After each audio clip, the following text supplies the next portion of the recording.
Helping kids to read the Bible. Yeah, this. Why should kids read the Bible? We probably have a lot of answers. I want you to pause and think for a second. Why do I want my children to read the Bible? Whether that's your own children, if you're a parent, or the children that you teach regularly at your local church. Think, why should children read the Bible? Consider this with me. One of my favorite stories. Jesus comes back to life. And one of the first things he decides to do is go for a 2-hour walk. A long walk with 2 of his friends. They don't recognize him though, and as he's walking along the road with them, they ask, haven't you heard what's been happening these days? What things? Jesus says. That Jesus died. We thought he was a prophet, or even more. We thought he was the Messiah. But now he's dead, and there's rumors that he's come back to life, but we don't know. From there on, Jesus says to them, how foolish you are, and how slow to believe all that the prophets have spoken. Did not the Messiah have to suffer these things and then enter his glory? And beginning with Moses and all the prophets, Jesus explained to them what was said in all the scriptures concerning himself. Did you catch that? All the scriptures, prophets, Moses, the Psalms, all scriptures pointing to him. What an amazing Bible study that would have been on that road, walking with Jesus as he says, this is why people should read God's word, because they meet with me. It's the same answer is true for why should kids read the Bible? To encounter Christ on every single page. While the disciples were still talking about this, Jesus suddenly stood among them and said, peace be with you. They were startled and frightened. They thought they were seeing a ghost. But he said to them, why are you so troubled? And why do doubts rise in your minds? Look at my hands. Look at my side. Touch me and see. Ghosts don't have flesh and bones as I do. And when he had said this, he showed them his hands and his feet. And while they still did not believe it because of joy and amazement, he asked them, do you have anything here to eat? So they gave him a piece of broiled fish, and he took it, gobble, gobble, gobble, and he ate it in their presence. We want kids to read the Bible to meet with Jesus. That's the number one reason.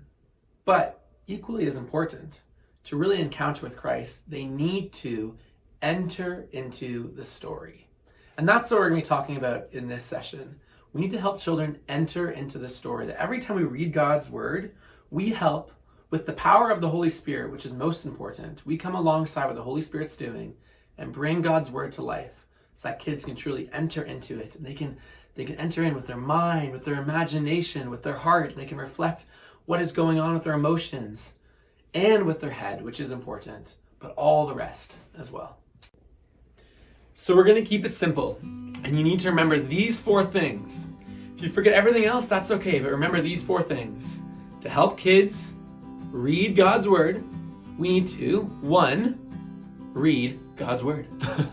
2, we need to reflect on God's word. 3, we need to remember God's word. And 4, we need to respond. So a few things to keep in mind when we're reading God's word with children and helping them to develop a habit and routine of reading God's word.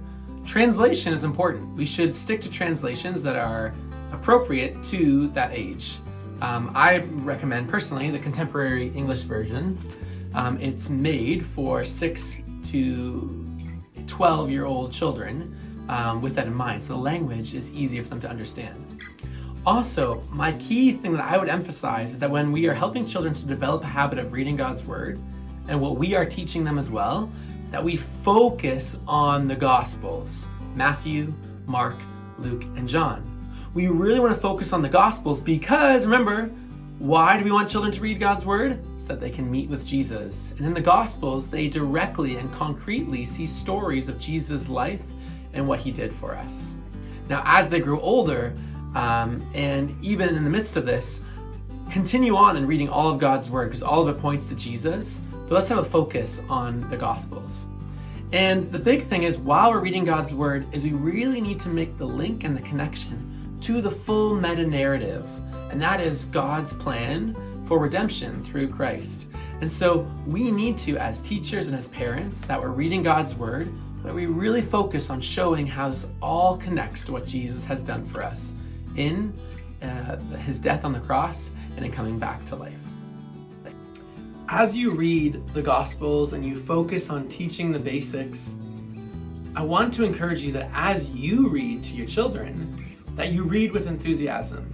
And one of the ways that you can bring these stories to life is just through simple techniques.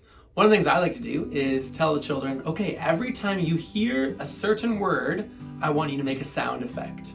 Or every time I say a certain word, I want you to do a certain action.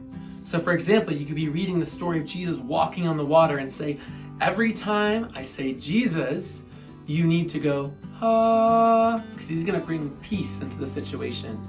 And when you hear the word water, you need to go and make sounds for water. So you could say that evening, Jesus, they would all say, their disciples went down to the water and they got into a boat and started to cross the water. You understand? And so there are simple things you can do with word and actions that also can bring excitement to the story itself. One of the other things that you can do is, as you read God's word, is don't always feel like you just need to have them sitting down to listen to the story. I like to do an activity where I create a circle or a line, and in the story I will say, each of you are going to be a character in the story. And if they're in a circle, I will say, when you hear your character's name read, you have to run around the circle and get back into where you were standing. And so, for example, if you're telling the story of the Christmas story, you could say, I need someone to represent Jesus, Mary. Okay, you're going to be the donkey. You're going to be shepherds. You're going to be angels. And then you just simply read the story as you stand in the middle of that circle. And every time they hear their name, and there were shepherds out in the fields, and the shepherds will be running around the circle to get back. These are ways to make God's word fun and exciting and really enter into the story. The last thing I want to say about reading God's word is we should never replace the Bible, but there are amazing resources and stories with visuals for younger children and activities that can really capture children's attention. I work for Scripture Union, and we have books from toddler age, such as these ones, where kids can enter and read God's word, to children resources, and even youth and young adults Bible reading guides. Okay, let's continue on. Read, reflect, remember, respond. Helping kids to read the Bible. Reflect. We want children to engage with God's word. We want them to reflect not just in their thinking, but in all variety of different ways. I like to say we want to engage their head, their heart, and we also then want to get their hands of how they are going to live and how they're going to respond to God's word. But for now, reflecting. This is their head and their heart primarily. There are different ways that we can help children to engage. One of the ways is we can do simple activities, such as I read, I want you to draw the story. Or, as I read, I want you to make different facial expressions. So we're helping them to reflect their emotions. And so as you read it, you can say, the disciples were surprised. What would you be? Can you show me on your face? Yeah, I would be surprised as well. They were afraid. Can you show me how you would feel if you were in that situation? Helping them to reflect not just in their head, but also with their emotions.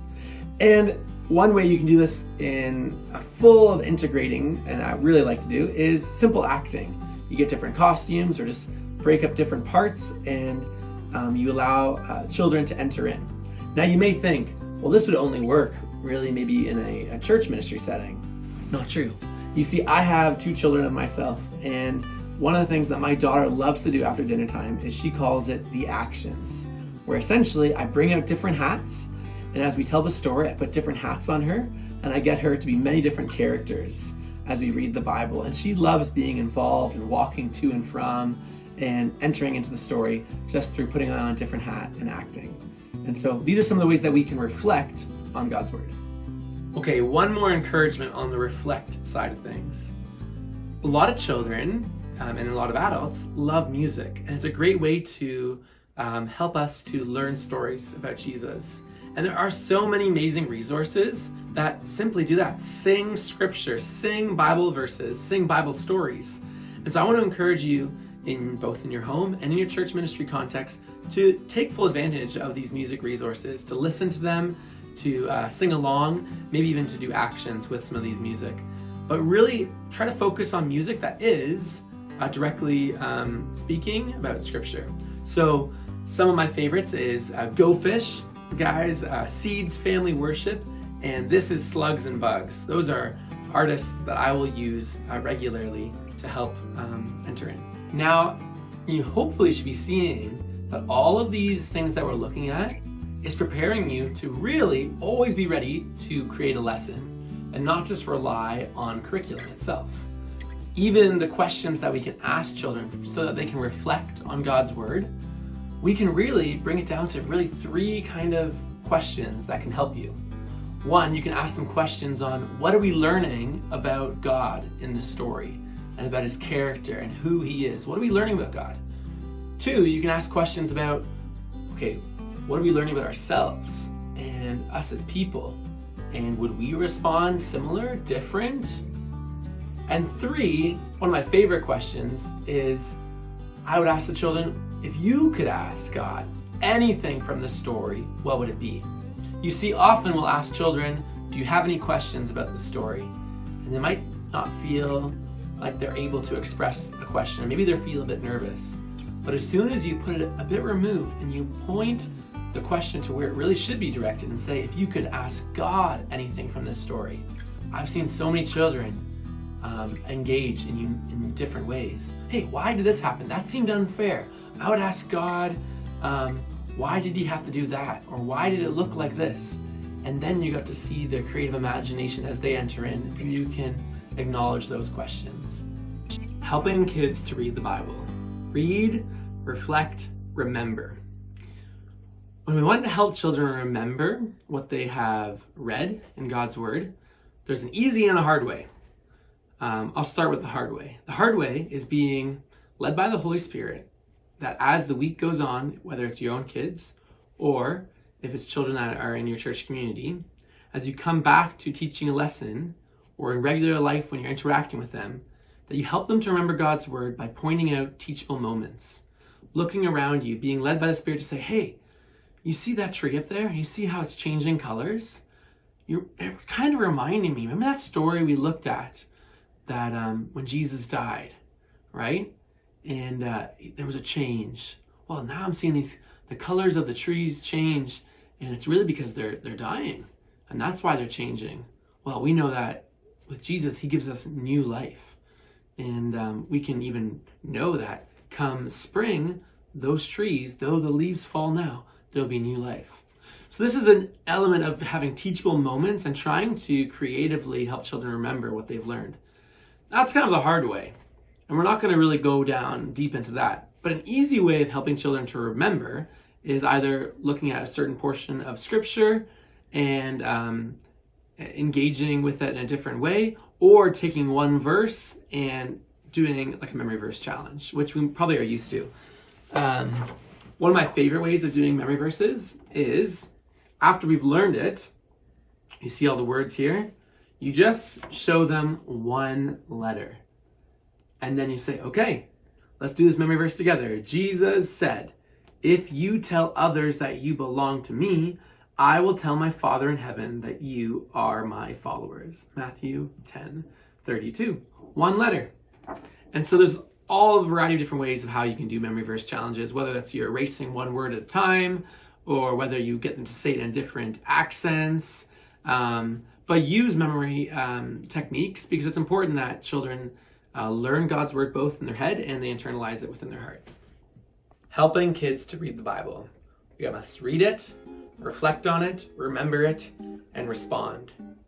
God's word always invites a response.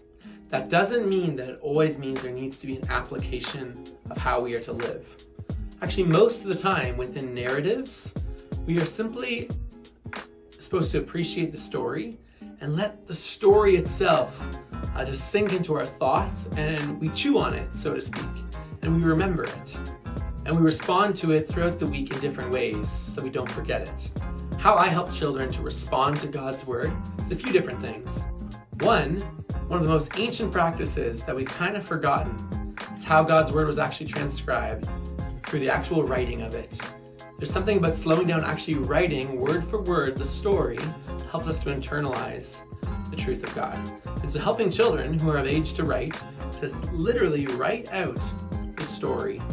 If you did this at home, if you just got your children to write out stories of scripture, you'll see a huge difference. So writing it. Also, we can draw it. You can say, if there's more visual, I want you to draw in detail the story. Another way we can respond to it is through prayer. One of the best ways that we can teach children how to pray is by praying God's word back to God. So let's say you were reading Psalm 23.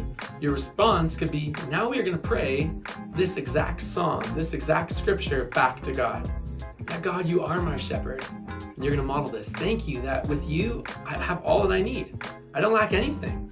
Thank you that even when I go through really hard times, and I feel like I'm in a dark valley, I can know that you are with me. I don't need to be afraid. And so helping our children to respond by praying back God's word is also very important. And finally, yes, in some cases, there are practical applications of how children can live out this truth. But be warned, it's not behavior modification. It needs to be gospel focused. If it's talking about being self-controlled, it's not just be self-controlled and try to do that in your own strength. No, it's, do you see how Jesus never sinned and he was perfectly self-controlled? He, through his power, can help you. Let's try this week to asking God to help us be more self-controlled. That changes everything.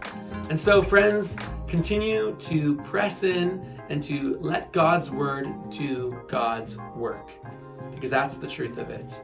We can have all these different plans and strategies within kids ministry, but at the end of the day, God's word does God's work. So let's help the kids read the Bible through reading it passionately and enthusiastically, reflecting on it in creative ways, remembering it, and helping children to respond to it. Thank you so much.